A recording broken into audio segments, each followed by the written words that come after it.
किसी खातून को हरासा करके उसका डाटा डिलीट करके एविडेंस मिटाकर बाद में ये कहेगा कि जनाब एविडेंस पेश नहीं हो रहा है, तो वही आर इन द कोर्ट। उसका खुद का कजन मुझे मैसेज करके कह रहा है कि मेरे पे प्रेशर था, फोन नहीं रीसेट होना चाहिए था, उन्होंने कर दिया, मेरे पे प्रेशर डाला रज्जब भाई ने, तो इसमें गलत तो नहीं, उसका कजन मुझे ये मैसेज कर रहा है। 8 बजे से अदालत में मौजूद है, हम एविडेंस दे रहे हैं, कहाँ है फिर बाकी अक्यूज।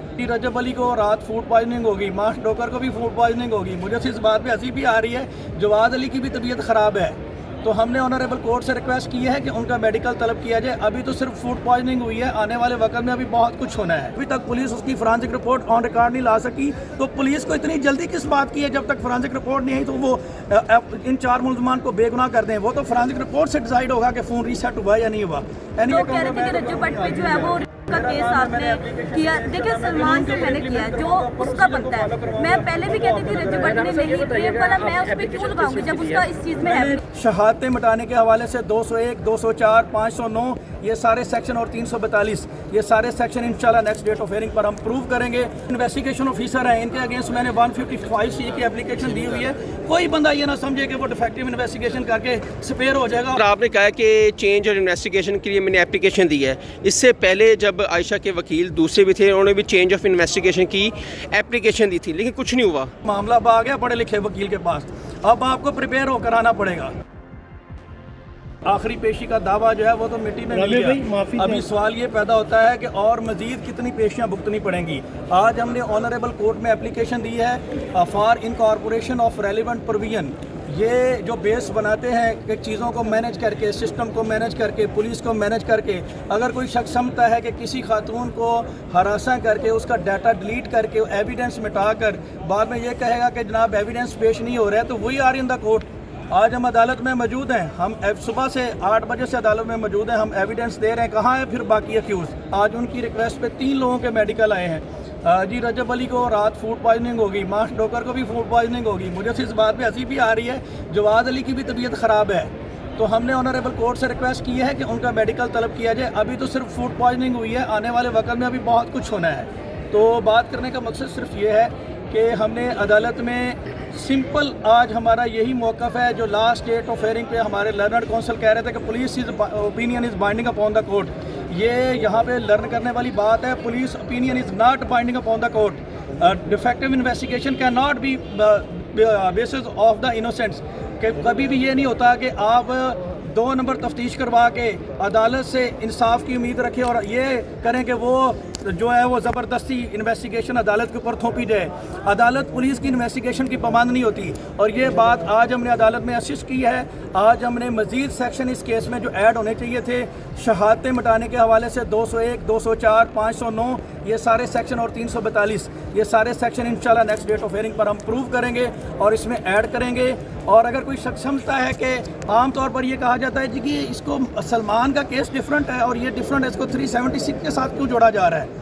और भाई आप 376 का जो मेन अक्यूज़ है आप उसको असिस्ट कर रहे हैं, आप उसको अबेट कर रहे हैं, आप उसको सेव करने के लिए एविडेंस मिटा रहे हैं। और जो कहते हैं कि आज हमने अदालत में ये भी बात साबित की कि अभी तक जो मोबाइल फ़ोन जिसका डाटा डिलीट किया गया था उसको फोरेंसिक के लिए भेजा गया है, अभी तक पुलिस उसकी फोरेंसिक रिपोर्ट ऑन रिकॉर्ड नहीं ला सकी। तो पुलिस को इतनी जल्दी किस बात की है? जब तक फोरेंसिक रिपोर्ट नहीं आई तो वो इन 4 मुलजमान को बेगुनाह कर दें। वो तो फोरेंसिक रिपोर्ट से डिसाइड होगा कि फ़ोन रीसेट हुआ या नहीं हुआ।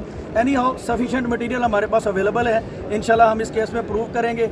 मैं सिंपल ये कहूँगा कि सबसे पहले तो ये बनता है कि जो आखिरी पेशी का दावा था वो तो आज मिट्टी में मिल गया, और यही वजह है कि आज अदालत में उनको मुँह छुपाने के अलावा और कोई जगह नहीं मिली। और सिंपल ये बहाने नेक्स्ट डेट ऑफ हियरिंग पे हमने अदालत से इस्तदा की है कि 8 बजे मुल्ज़मान अदालत में पेश हों। जब जज 8 बजे आता है तो ये कोई खलाई मखलूक नहीं है, ये कोई और दुनिया से नहीं आई। There is no separate court for the YouTuber and for the private person and for the public servant. सब के लिए इक्वल प्रोटेक्शन ऑफ लॉ है। जब कंप्लेनेंट 8 बजे अदालत में मौजूद है तो ये कहाँ से उतरे हैं जो 10 बजे या 11 बजे आता है, जिसपे अदालत ने भी इस बात पर हमारी एग्री किया कि मैंने तो कभी अपनी प्रैक्टिस में ये नहीं देखा कि मुल्ज़मान 10 बजे हैं। Anyhow next date of hearing पे मेडिकल भी ये प्रोवाइड करेंगे अदालत में, और उस मेडिकल को भी हम देखेंगे कि किस तरह से फूड पॉइजनिंग हुई है और क्या वो मेडिकल स्टेट करता है। असूल तो यही बनता है कि आप उस एप्लीकेशन के साथ ही वो मेडिकल अटैच करते हैं। ये तो एक फर्जी बेबुनियाद सी बात है। मैं सिंपल ये कहूँगा मामला आ गया पढ़े लिखे वकील के पास, अब आपको प्रिपेयर होकर आना पड़ेगा। और मैं लास्ट में सिर्फ यही कहूँगा कि मैं चिराग हूँ, मेरी हैसियत ही क्या है, पर देख अंधेरे तेरे गुरूर को मिटा रखा है, शाखों से टूट कर गिर जाएं वो पत्ते नहीं है हम, आंधियों से कोई कह दे के औकात में रहे। अच्छा सर, आगे क्या डेट मिली है और क्या देखें इस केस के हवाले से आप? 6 मई के लिए इसको अर्जन किया गया है। इंशाल्लाह 6 मई को भी हम फुली प्रिपेयर्ड हैं, हम अदालत में आएंगे और हर तरह से चीज़ें प्रोवाइड करेंगे। और आने वाले वक्त में 2-3 चीज़ें और भी हैं। अभी हमारी री इन्वेस्टिगेशन की जो एप्लीकेशन है वो भी पेंडिंग है, उसके लिए भी मैं अप्रोप्रिएट फॉर्म अडॉप्ट करूँगा। और इसके अलावा 2-3 प्रोसीडिंग और पेंडिंग है, तो ये आने वाले वक्त में अभी बीपी और हाई होना है, अभी तबीयत और ख़राब होनी है। अच्छा सर, क्या देखते हैं केस के हवाले से? अब ट्रायल शुरू हो चुका है, केस में कितनी जान लगती है आपको?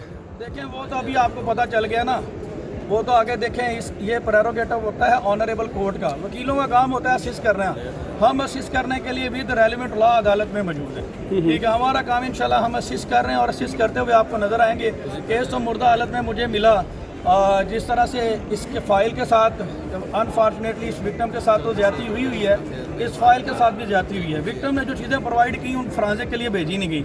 जब विक्टिम ने यूएसबी प्रोवाइड की, फिर अकेला मोबाइल फ़ोन क्यों फॉरेंसिक के लिए भेजा गया? जब विक्टिम कहती है मेरा mobile phone liberty police station के करीब चोरी हो गया, क्यों नहीं वहाँ पे किसी पुलिस एहलकार का स्टेटमेंट रिकॉर्ड किया गया? मैंने आपको कहा बात अब आ गई पढ़े लिखे वकील के पास, एक एक फैक्ट हम सफ़ा मिसल पे लाएंगे जो अब तक नहीं लाया गया। और ये जो इन्वेस्टिगेशन ऑफिसर हैं इनके अगेंस्ट मैंने 155C की एप्लीकेशन दी हुई है। कोई बंदा ये ना समझे कि वो डिफेक्टिव इन्वेस्टिगेशन करके स्पेयर हो जाएगा। और अगर कोई शख्स पॉलिटिकल इन्फ्लुएंस रखता है या कोई बड़ा यूट्यूबर है या फाइनेंशियल इन्फ्लुएंस रखता है तो वो मुकदमात के ऊपर जो है वो असरअंदाज होगा। किसी बंदे को इस बात की इजाज़त नहीं। सर आपने कहा कि चेंज और इन्वेस्टिगेशन के लिए मैंने एप्लीकेशन दी है, इससे पहले जब आयशा के वकील दूसरे भी थे उन्होंने भी चेंज ऑफ इन्वेस्टिगेशन की एप्लीकेशन दी थी, लेकिन कुछ नहीं हुआ। कोई इस तरह की एप्लीकेशन अभी तक मेरे सामने नहीं आई, ठीक है। अगर कुछ नहीं हुआ तो वो क्यों नहीं गए 22 से 22 सर मुदैया साथ है, जरा उनसे पूछ सकते हैं? एप्लीकेशन मैंने पूछा है, कोई एप्लीकेशन नहीं दी गई, वो सिर्फ मीडिया की हद तक स्टेटमेंट हुआ होगा। अगर कोई 6 को भी अगर रजब वगैरह पेश ना हुए तो क्या करेंगे इसके बाद? फिर अदालत के पास इख्तियार है, अवेलेबल वारंट्स किस लिए होते हैं? नॉन अवेलेबल किस लिए? अदालत किसी मुल्ज़िम को प्रोड्यूस भी नहीं करवा सकती। प्रोडक्शन ऑर्डर किस लिए होता है? वो तो फिर बाद की बातें हैं। अभी तेल देखें, तेल की धार देखें। आपने आज मौजूद अदालत में ये ज़रूर कहा कि इनको टाइम की भी पाबंदी करनी चाहिए। अदालत का टाइम 8 बजे है, अभी 10 बज रहे हैं और ये अभी अदालत में आ रहे हैं। क्या लगता है कि अगली दफ़ा टाइम की पाबंदी की जाएगी? देखें तो ये तो ऑनरेबल कोर्ट का प्रेरोगेटिव है। ये ऑनरेबल कोर्ट को चाहिए कि अदालत की अपनी सैंक्टिटी मेंटेन करें, इसमें मैं कुछ नहीं कह सकता। हमने अदालत को असिस्ट किया कि जब जज साहब 8 बजे आते हैं तो ये क्यों नहीं 8 बजे आते, जो एक अदालत का टाइम है। हम लोग आपके सामने पिछली हेयरिंग पे भी 7:30 बजे अदालत में मौजूद थे, ठीक है।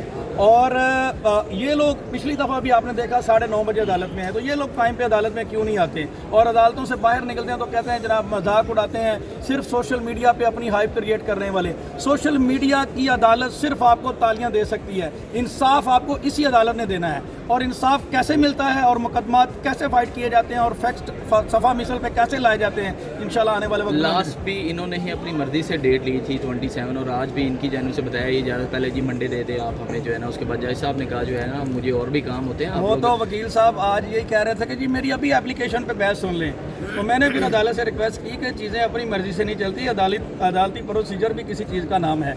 तो इसमें जज साहब ने भी रिक्वेस्ट की कि मंडे जो है वो काफ़ी ज़्यादा बर्डन ऑफ वर्क होता है, बिजी डे होता है, फर्स्ट वर्किंग डे होता है आफ्टर हॉलीडेज़, तो इसको थोड़ा लिंगर और नेक्स्ट थोड़ा इसको जो है वो कोई और दिन की डेट रखी जाए। तो अदालत ने इसको 6 मई के लिए अर्जन किया इस केस। आप लोगों की आज फुली तैयारी थी कि आज जो है फर्दर जुर्म लाजमी तौर पर लगेगी करने के हवाले से अगली अब 6 जो है कितनी होपफुल है अपने केस के हवाले से? क्या देख रही हैं आशा? कि आपको वाले जो मेरे वकील हैं वो बहुत अच्छे हैं। पहले बहुत सी मेरे से गलतियाँ होगी और सब लोग मैनेज हो जाते हैं। मैं बस इतना कहूँगी हमारा पाकिस्तान है जहाँ पे पैसा दो, पुलिस भी, हर चीज़ मैनेज हो जाती है। लेकिन इंशाल्लाह आपको अपनी मौजूद अदालत पर पूरा यकीन है कि आपको यहाँ से इंसाफ मिलेगा?